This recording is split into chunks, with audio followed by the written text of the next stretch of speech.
కొబ్బరి లేకుండా తోటకు వచ్చి కొబ్బరి నీళ్ళు రాకుండా అస్సలు వెళ్ళను. నేచర్ చూడండి ఎంత బాగుంది.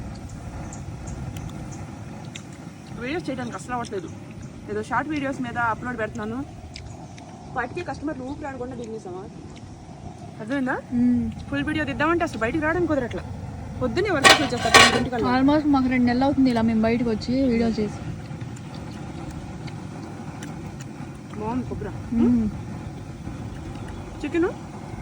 చికెన్ ఫ్రై చేసింది, అన్నం వండింది, కుక్కర్లో చికెన్ కర్రీ పెట్టింది, కలిపేసి అన్ని. కరివేపాకు కోసం వచ్చాం. మనగా కరివేపాకు తీసుకెళ్ళి కారపొడి చేయటం. తోటల దగ్గరికి వస్తే కావాల్సిన తీసుకోవచ్చు. మార్కెట్లో అమ్మట్లేదు. ఆర్డర్స్ ఏమో అయ్యే వెళ్తున్నాయి. అబ్బో మునగాకు వెళ్ళిందమ్మా సేల్. కరివేపాకు పొడి, కరివేపాకు, అవిసె పొడి, ఇడ్లీ దోశ పౌడర్, చపాతీ పౌడర్, కూరకారం. ఈ ఐటమ్స్ అయితే ఫుల్ గా డ్రమ్ముల మీద డ్రమ్ములు అయిపోతున్నాయి. చికెన్ మసాలా కూడా బిర్యానీ చేసావు చూడు, అప్పటి నుంచి బిర్యానీ మసాలా ఎంత అయిపోయిందో. ఈ పౌడర్స్ తయారు చేయడం ఒక్క పౌడర్ కాదు కదా, పైగా మమ్మీ వడియాలు, సంగటి పౌడర్, ఉప్మా పౌడర్ అవి కూడా చేస్తుంది కాబట్టి లేటు. వీడియో చేయడానికి కుదరట్లా ఫస్ట్ మాకు. ఒక పౌడర్ అయిపోగానే ఇంకో పౌడర్ ఎదురు చూస్తా ఉంది, మళ్ళీ అయిపోతుంది. అట్లా ఎప్పుడు తయారు చేస్తాం 100లో కదా కేజీలు.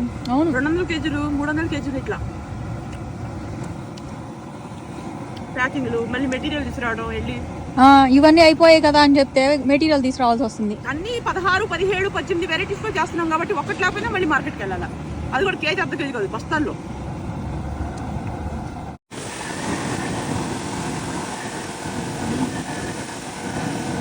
ఎంత స్వీట్ ఉన్నాయి, చాలా